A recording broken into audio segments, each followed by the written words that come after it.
Hi, I'm Charlie. For 6 years, I've navigated the minefield that is my relationship with Eleanor, my husband Mark's mother. She's always been critical of my parenting, my career, even the way I fold napkins. But I kept the peace for Mark's sake, smiling through her backhanded compliments and helpful suggestions. That all changed during our annual family Thanksgiving dinner. Emma, sweetie, pass the gravy, please, I said to my 8-year-old daughter, who was happily seated between her cousins. Mom, did you know that turkeys can run up to 25 miles per hour? Miss Peterson taught us that. The sharp sound of a slap cut through the dining room. Eleanor had struck my daughter across the cheek, leaving a red mark on her shocked little face. Children should know their place at the adult table, Eleanor announced, smoothing her napkin as if nothing had happened. Speak when spoken to, not to share useless facts. The table fell silent. Emma's eyes welled with tears as she looked at me, confused and hurt. Eleanor, what the hell? Mark finally broke the silence, half rising from his chair. Language, dear, Eleanor replied calmly. Emma needed correction. You two let her speak out of turn constantly. I was already at Emma's side, my arm around her trembling shoulders. Are you okay, baby? It hurts, Mommy, she whispered. Mark's sister Vanessa leaned forward. Mom, you can't just hit someone else's child. What were you thinking? I was thinking that proper discipline is sorely lacking in today's generation, Eleanor replied, taking a sip of wine. My grandchildren will learn respect under my roof. By being hit? I couldn't keep my voice from shaking. That's not discipline. That's assault. Eleanor laughed dismissively. Don't be dramatic, Charlotte. A little correction never hurt anyone.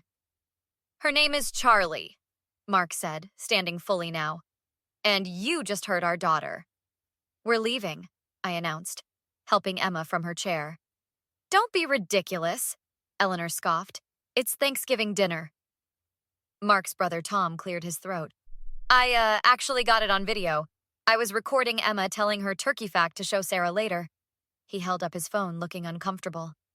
You what? Eleanor's face tightened. I saw the whole thing too, said Janet, Tom's wife. Eleanor, that was completely uncalled for. As we gathered our things, Eleanor followed us to the door. You're overreacting as usual. This is why Emma has no discipline. Mark turned to his mother. Don't call us, don't visit. We'll be in touch when we're ready. In the car, Emma's small voice broke my heart. Grandma doesn't like me, does she?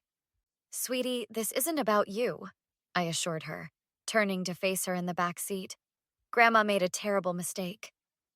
A mistake she's going to regret, Mark muttered, gripping the steering wheel. Later that night, after Emma was asleep, my phone buzzed with a text from Vanessa. Are you pressing charges? Because I would. That video Tom took is clear as day. Can you play it again? Officer Rivera asked, leaning forward in our living room as Tom's video replayed on our TV screen. The slap echoed through the speakers, making me flinch each time. That's textbook child abuse, she said, making notes in her pad. Family relation doesn't exempt someone from assault charges, especially against a minor. Will Emma have to testify? Mark asked, his voice tight with concern. We'll try to avoid that, Officer Rivera replied. With video evidence this clear, it may not be necessary. Has anything like this happened before? Not physical, I said. But the emotional stuff? Constantly? She tells Emma she's too loud, too curious, takes up too much space. Mrs. Peterson, Emma's teacher, has noticed things too, Mark added. Emma came home last month crying because Grandma told her girls shouldn't want to be scientists. That could establish a pattern of emotional abuse, Officer Rivera noted. My phone rang, Eleanor calling for the 12th time since yesterday. I silenced it. She's been calling everyone in the family, Tom explained, telling them you're exaggerating, that Emma was being disruptive and needed discipline. Is anyone buying it? Officer Rivera asked. My dad is, Mark admitted. He called this morning saying we need to handle things within the family. Vanessa snorted. Dad always enables her. But most people are horrified. Janet's already told the PTA moms, and Eleanor's bridge club is buzzing. I just want her to understand she can't treat Emma, or any child that way, I said. Emma asked me this morning if she was in trouble for talking about turkeys. Jesus, Tom muttered. My phone dinged with a text from Eleanor. Family dinner at our house tonight. We need to discuss this ridiculous overreaction as adults. She wants us to come over tonight, I told Mark, showing him the message. Not happening, he replied firmly. Actually, Officer Rivera said thoughtfully, it might be good to have a conversation with witnesses present. We can establish her attitude toward what happened. I'll come with you, Vanessa offered. So will Tom and Janet. I don't want Emma anywhere near her, I insisted. My mom can watch her, Tom suggested. She's been wanting to see her granddaughter anyway. Eleanor thinks she can smooth this over with one of her family dinners where everyone falls in line, Vanessa said. She's in for a surprise. Let me get this straight, Janet said, leaning forward. She slapped Emma, then invited you to dinner like nothing happened? Classic Eleanor move. What exactly are you hoping to achieve? Officer Rivera asked me directly. I met her eyes steadily.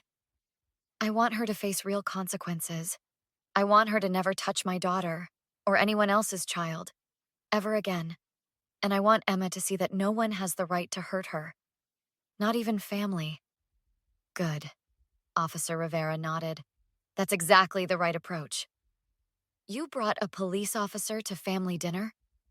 Eleanor's smile froze as we walked into her dining room, Officer Rivera following behind us in plain clothes. I'm Janet's cousin, Officer Rivera lied smoothly. Just visiting for the weekend. Eleanor's eyes narrowed suspiciously, but she turned to Mark. I'm glad you came to your senses, dear. Charlotte's reaction was, Charlie, Mark corrected automatically. And we're not here to smooth things over, Mom. Eleanor's husband, George, appeared from the kitchen. What's this about police? Eleanor said you were all being dramatic about a little discipline. A little discipline? I echoed incredulously. You slapped my 8-year-old daughter across the face for sharing a fact about turkeys. She was interrupting adult conversation, Eleanor insisted, arranging silverware with precise movements. In my day, children respected their elders. Respect is earned, Vanessa cut in, and it's definitely not taught through physical violence. Violence? Eleanor scoffed. Now who's being dramatic? I have the video, Mom, Tom said quietly, pulling out his phone. Would you like me to show Dad what actually happened? Eleanor's face tightened. That won't be necessary. George knows I would never do anything inappropriate. Let me see the video, George insisted, holding out his hand. As Tom played it, the sound of the slap seemed even louder in Eleanor's pristine dining room. George's face darkened. Eleanor, you told me the child was having a tantrum. She was disruptive, Eleanor insisted, but her voice had lost some of its certainty. She was excited about turkeys, Janet countered. She's 8. I merely did what you two aren't willing to do, Eleanor said, turning to Mark and me. Set boundaries. Children need firm guidance. Guidance isn't hitting, Mark said, his voice rising. Mom, do you even realize what you've done? Emma was afraid to come here tonight because she thinks her grandmother hates her. Don't be absurd, Eleanor snapped. I love my grandchildren. I simply expect proper behavior. By terrorizing them? I asked. I did not, Eleanor began. You made her cry, Vanessa interrupted. You left a mark on her face. I barely touched her. The video says otherwise, Officer Rivera commented. Eleanor whirled on her. And who exactly are you to judge my family matters? I'm Detective Rivera, Alexandria Police Department, she said, flashing her badge. And child abuse isn't a family matter. It's a criminal offense. Eleanor's face drained of color. This is ridiculous. I'm not some child abuser. Tell them, George. George looked uncomfortable. Eleanor, if you hit the child hard enough to leave a mark, you're taking their side? Eleanor's voice rose. After 40 years of marriage? There are no sides here, Mrs. Mason, Officer Rivera said. Only the law. And the law says you cannot strike a child. I'll sue you all for defamation, Eleanor threatened, pointing at each of us in turn. This family has become a circus since you married into it. She spat at me. Mom, Mark exclaimed. That's enough! No, it's not nearly enough, Eleanor hissed, stepping toward me. You've poisoned my son against me. Officer Rivera stepped between us. Mrs. Mason, I'd advise you to calm down. Get out of my house, Eleanor shouted, her composure finally cracking. All of you, especially you, she pointed at me. You ungrateful, manipulative. The restraining order is temporary for now, our lawyer explained 3 days later. But given Mrs. Mason's behavior at the dinner and the video evidence, we have a strong case for making it permanent. She actually tried to hit you? Janet asked, wide-eyed. She didn't just try, Mark said grimly. If Detective Rivera hadn't been there, the assault charges for both incidents are proceeding, the lawyer continued. The child abuse charge for Emma and attempted assault for the incident with Charlie. Has she said anything? Tom asked. Mark shook his head. Radio silence since she was served papers. Dad called to beg us to drop the charges, but even he admitted she crossed a line. The school has been amazing, I added. Emma's counselor has been helping her process everything. She asked yesterday if Grandma was going to jail. What did you tell her? Vanessa asked. The truth, I replied. That Grandma made bad choices and has to face consequences, but that Emma did nothing wrong. The doorbell rang, and Mark returned with Detective Rivera. Thought you'd want to hear this in person, she said. Eleanor Mason pled guilty to reduced charges this morning. Seriously? Tom exclaimed. I thought she was fighting it. The DA showed her lawyer the video. They didn't want to risk trial. Detective Rivera smiled slightly. She'll serve 6 months probation, complete 50 hours of community service, and undergo mandatory anger management counseling. The restraining order remains in effect. How did she look? Mark asked quietly. Humiliated, Detective Rivera answered honestly. The judge made her publicly apologize and acknowledge what she did was wrong. My phone pinged with a notification. The neighborhood Facebook group, I said, scanning the post.